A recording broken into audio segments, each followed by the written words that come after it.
Now I'm going to do a little, and this is actually, this is kind of like a question, not so much a tutorial. If anybody knows the difference, other than the differences that I've seen, I'm really open to suggestions. So I have multiple different types of Velcro, but what I do have and what I'm going to use on these pants is this is mil-spec, 2-inch mil-spec nylon Velcro from Sailrite. I've used a ton of this stuff with tack gear, and man, this stuff is tenacious. It is, I mean, literally, this stuff is, it isn't coming apart, and you really got to work at it to get it to come apart. Because I am going to be using this to close my pants with, I am going to use this. Now I have nylon hook. I have nylon loop. Okay, and I used it. I did not use it on these, and I don't have a problem getting these.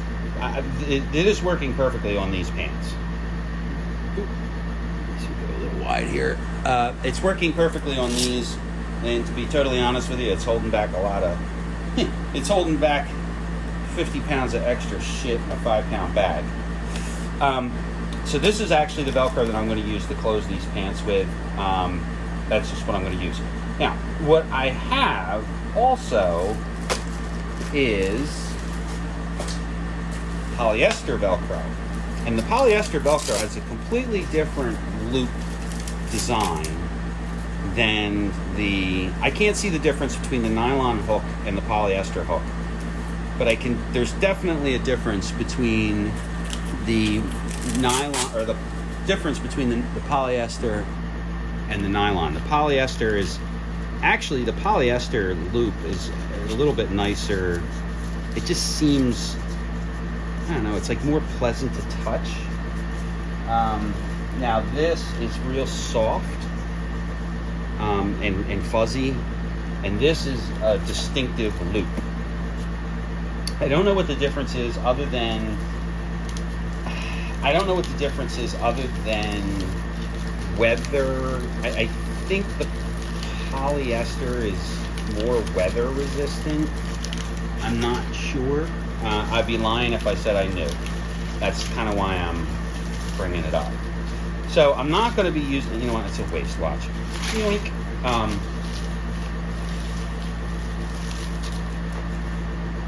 just going to stuff it back in this box. It's now mislabeled. Yeah, I don't know the difference if anybody, and I did read on Sailrite, one of them is more weather resistant than the other. I think it's the polyester. I think the polyester is more resistant than the nylon to weather.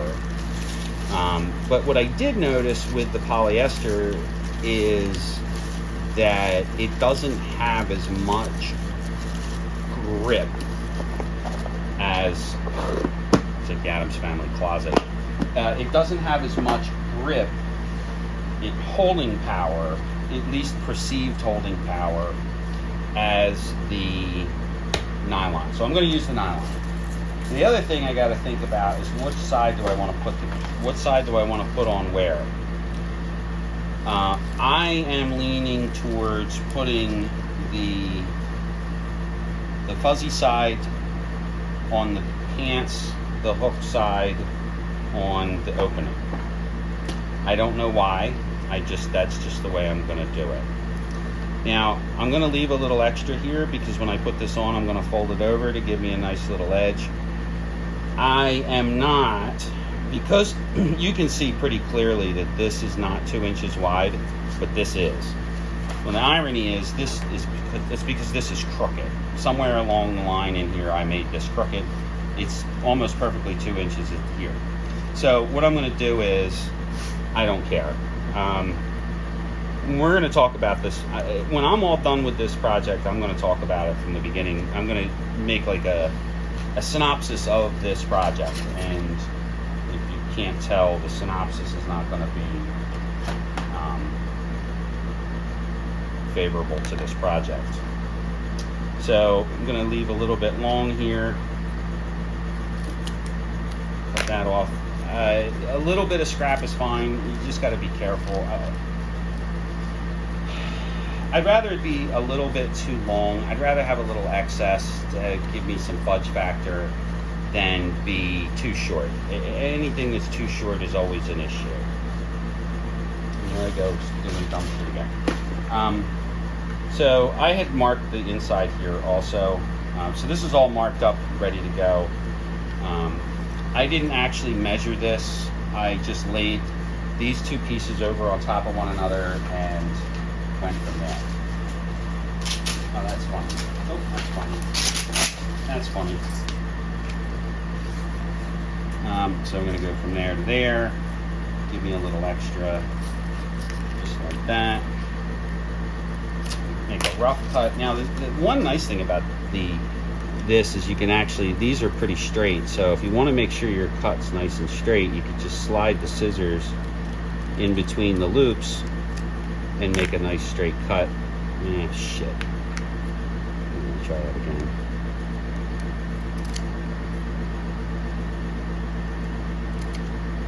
Good enough. Same with that end. Now, when I sewed this over, I hemmed this to cover the raw edge. I'm going to do the same thing with this. I'm going to fold it, and then I'm going to use basting tape to hold this in place, and I'm going to fold this end also, so there's no exposed edge. It's not super critical, but I would just like it to be, I just want it to be that way, and I'm going to square it up a little bit. So you've seen me put basting tape on, and then I'm going to show how I'm going to sew the Velcro on, because I'm going to do the Velcro with the sail right, and there's a reason for that. Oh, I sure hope I have enough bobbin thread to do this. So we're back at the sail right here. What I did was I put the Velcro on. The reason I'm at the sail right is the Bernina will not sew through this. I know from experience that it will not swallow this. For whatever reason, well, it just won't do it. It just can't. I got my threads set pretty wide. I'm doing a straight stitch. So let's, you never know, the sail right might not want to do it either. This is really thick. I probably shouldn't be starting this here. As a matter of fact, I think I'm not going to. The sailrite likes to walk into things. So trying to sail through 8 layers of canvas and then 2 layers of this really thick Velcro are just not gonna happen.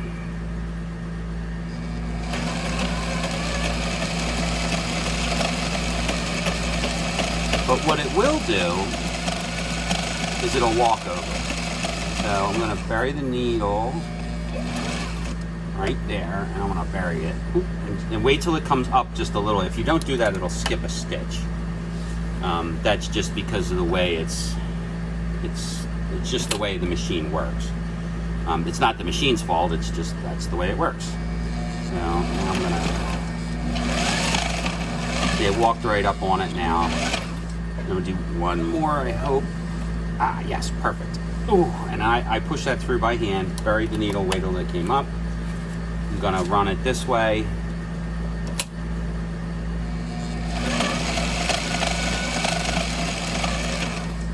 One more. Bury it. Bring the piece around. Oh, and raise the pressure foot. And then I'm going to make sure that that's right, that's right, that's right. And then we're going to sew this whole length. fairly close to the edge. I don't know if it's showing up on camera here, but I'm running the presser foot very close to the edge, maybe 1/4 of an inch, if not less, away from the edge.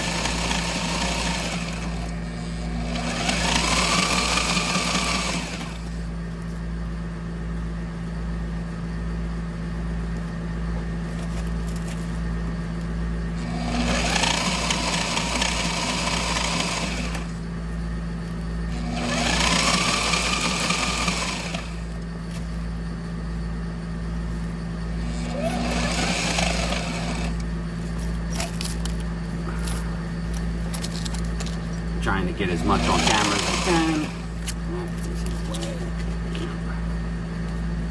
Kind of coming off a little here.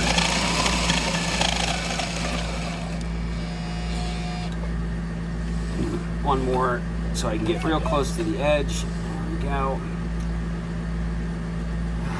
Now I'm going to do something I don't really want to do, but I'm going to do it for filming purposes. Ah, bobbin died. Damn it! Thought I had a full bobbin thread. Apparently I don't. Alright, so I gotta thread a bobbin. You can tell it because it stopped stitching. Son of a bitch. I don't know.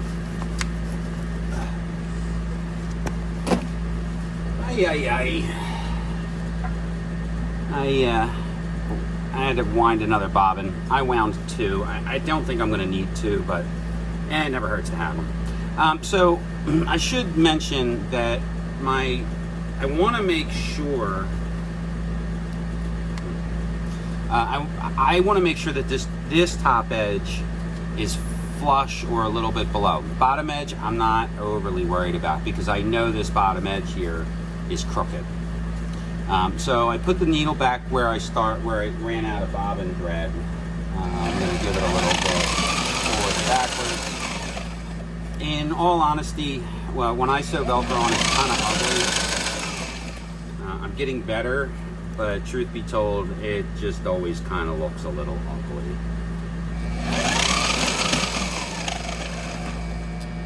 Ah, fuck. I can't win here. Alright. I didn't properly thread my machine, which means I gotta start over again.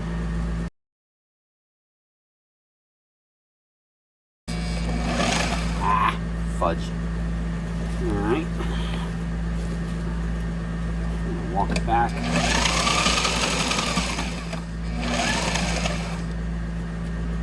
I'm going to walk it back again. I want it fully in there. There we go. Now I'm going to do something I really don't like to do, which is run the machine backwards. You know, not a lot, but enough that it'll create a rat's nest for sure on the back side of this, but it's okay. I'll trim it off.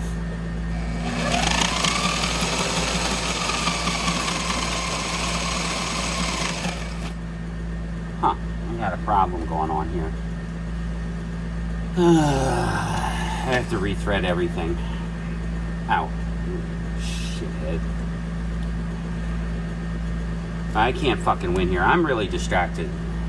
I got something else going on that is just stupid and that shouldn't even be part of my brain. I forgot to lower the presser foot. When you lower the presser foot, you engage the tension discs. I forgot to lower the presser foot and it screwed up everything. I'm going to get rid of that. You know what? I'm going to pull it out all the way. I got it. Yeah, see, it created a pretty decent rat's nest back there because I did that. I own it. I knew it was going to happen. So. Sometimes you just got to stop, take a second, stop and take a minute and reevaluate what you're doing. You know, and if you end up with a funky little spot, well, you ended up with a funky little spot. I really want to run it this way through the machine. So, it looks, yeah. Alright, so I'm going to do it this way. lower the presser foot, hold my threads back.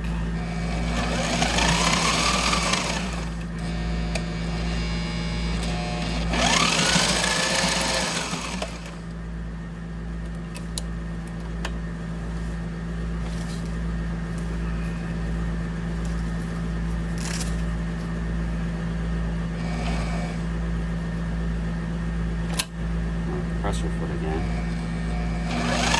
I just reset it. There's going to be a little asshole there in the thread.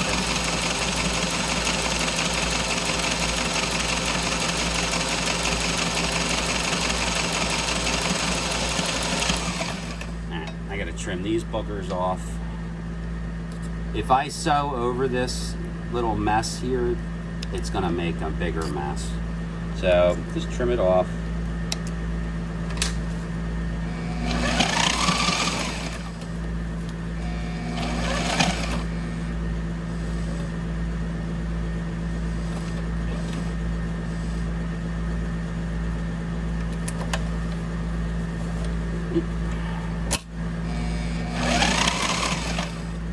Now, what I'm going to do here is, normally I would do like this weird crisscross across the back here to give it, but this is so long that I don't think I can effectively do that and have it still look nice. So I'm fairly close to the middle of where I want to be.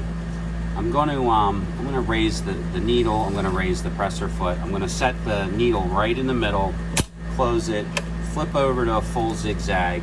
Then I'm just going to zigzag down the middle of this to attach the Velcro in the middle, and we'll see how it works over time.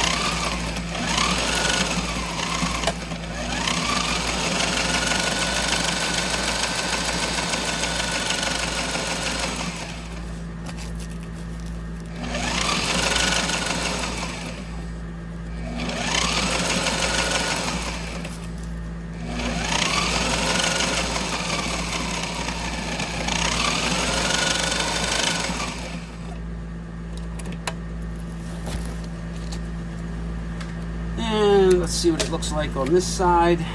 It don't look great, don't look bad. It just is what it is. Now I'm going to do this edge, which is, this is notoriously difficult for me to sew without screwing up. So I'm hoping, and my fingers crossed here, that I can do this without breaking too much threads or needles, or usually the thread breaks, or it comes unthreaded. Damn it. That's why it's vitally important to hold the thread when you start your stitch. If you don't have enough thread coming out the back side, you'll unthread the needle, which is what I just did.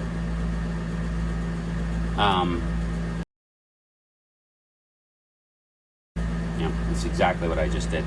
The other thing, one thing I don't like about this machine, and it's petty, is there really needs to be a slit in this presser foot, but you can't put a slit in it because of the amount of pressure that's on it. If you slit this, it would screw up everything. It wouldn't work right. So set it back to straight stitch helps.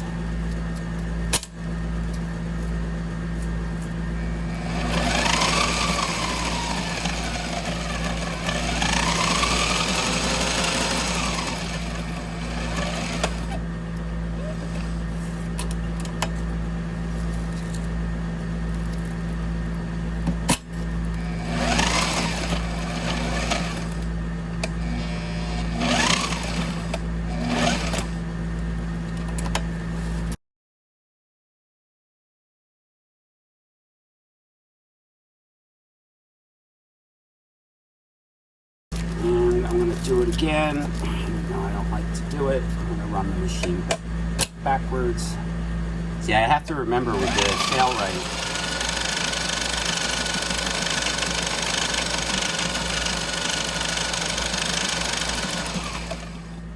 that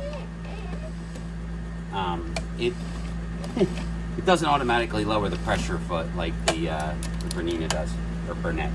I keep calling it a Bernina, and that is not true. That's not correct. If I wasn't so lazy, I would. If I wasn't so lazy when I edit the videos, every time I say Bernina, I would type in Bernette.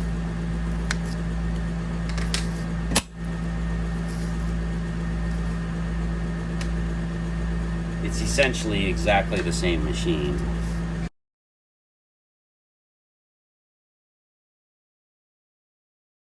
Whenever you go to zigzag, always make sure you take the needle out of the fabric. It'll bend the needle.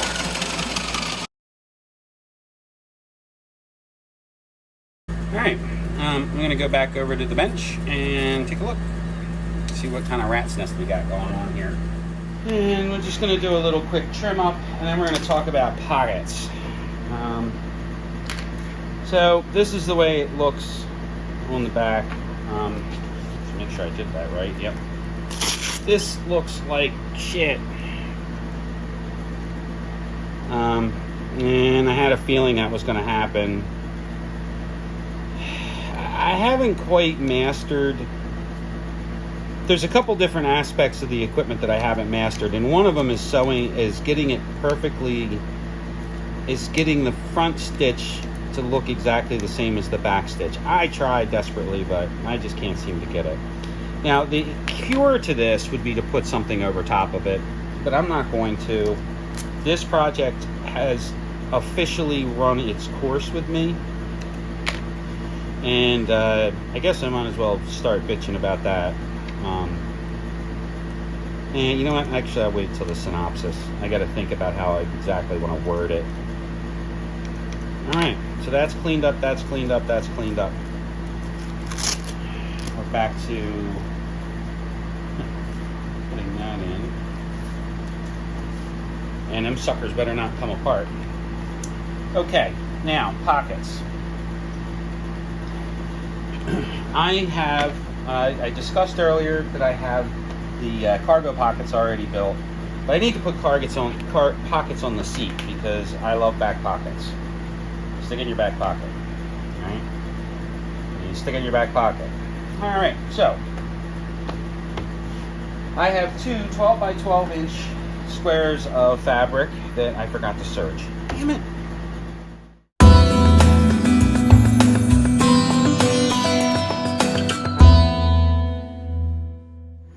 Yesterday I spent the day making these pockets. Now, unlike the pockets that come with that come with the instructions in the pattern, these pockets are going to be kind of bellow pockets that go on the outside. I'm just sewing them on the outside.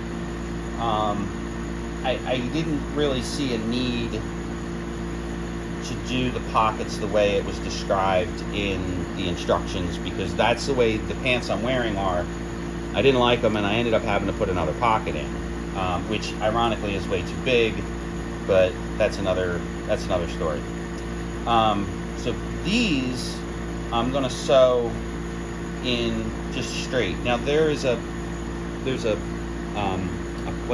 pleat here in the bottom, but there's no pleat in the top. So what's going to happen is when I sew these in and I take this off, there's going to be like it's going to come out. So I have the covers here. Now when I sew the covers on, I'm going to sew them like this. Probably right about there. And I'm going to go sew it across. And then I'm going to flip it. I'm going to fold it down like this. And then I'm going to sew it again to hide the seam, to hide the serger there. I could just sew them on like that and just leave them, but I think just to make them want to stay shut, I'm going to fold them that way, because this pocket's going to want to pop open. So that's where we're at now. Just pick a pocket. Yeah, I know this is crooked. And ironically, it's kind of similarly crooked on both sides. Good thing you won't see it. Now I'm using this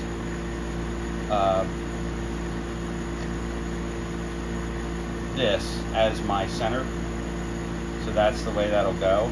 I just need to get a measure. I just need to kind of half measure it.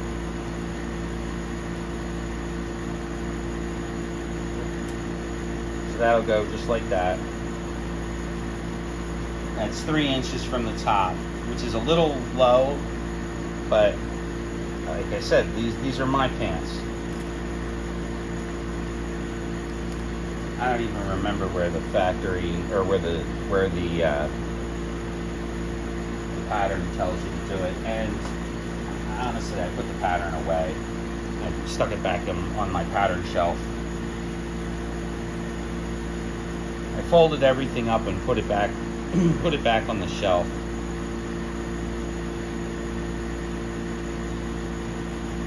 So when I sew this in, I'm just going to sew down here, right across here, and then up to here, and then these clips obviously will go away, and then these clips will go away, and then this pocket will be kind of floppy, which is what I want. I want floppy pockets.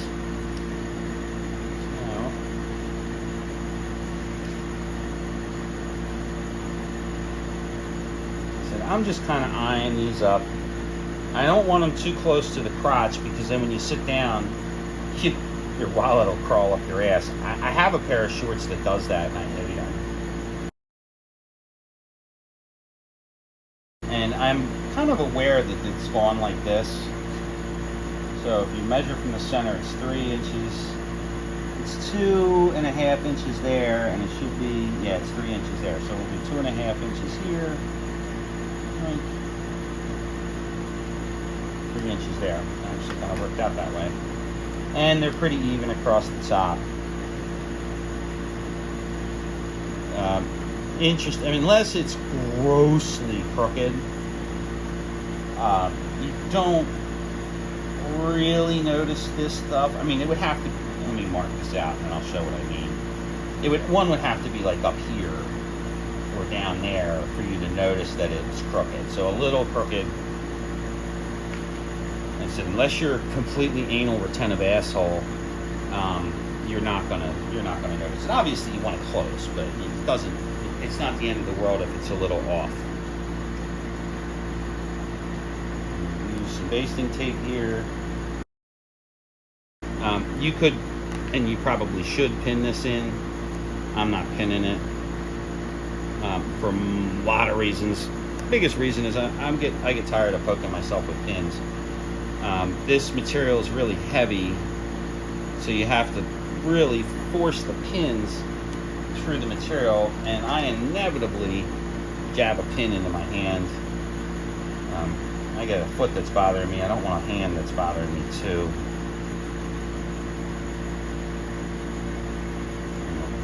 This. And this will stay stuck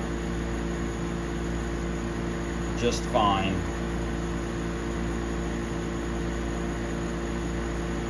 Until it's sewed in. And I said the basting tape will stay there forever. I'm going to sew this in with the Bernina too. It should walk over this with no problem.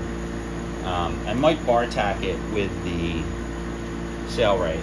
Now I will be sewing the Velcro on with the Sailrite. The Velcro, especially the hook side of the Velcro, and the Bernina or the Burnette. Every time I say Bernina, I should put in Burnette. The Burnette does not like sewing through that end of that side of the Velcro. The Sailrite doesn't either, but the Sailrite deals with it a little bit better than the Bernina or the Burnette. When you're putting the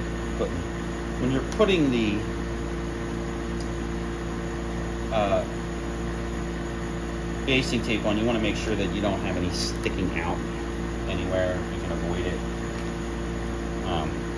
for a lot of reasons, but the main one being is you just don't want to see the basting tape. It's funny, to me it's funny, I keep throwing, this trash can I have over here, I don't know if it's in frame or not, but this trash can's always here. It's like right there. So I don't have to go far to throw stuff away, because I got a bad habit of not throwing stuff away when I should. And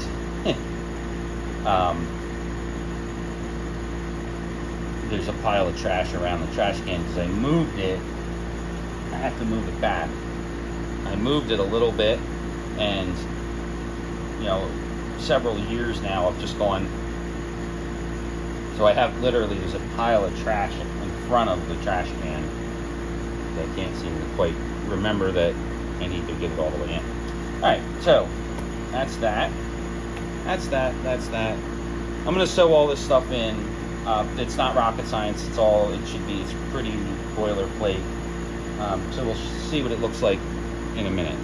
And then we'll be one step closer to being done with this monstrosity, which we're going to have a synopsis about this project when I'm all done. It's a completely separate video. This bears mentioning, and I'm not sure whether or not it says to do it in the instructions. I just want to bring it to what I'm going to do here with this pocket. Is I'm going to sew the pocket. The pockets are like this right now, okay? So these are the front billow cargo pockets. So they're actually supposed to be on the side, but I moved them to the front a little bit.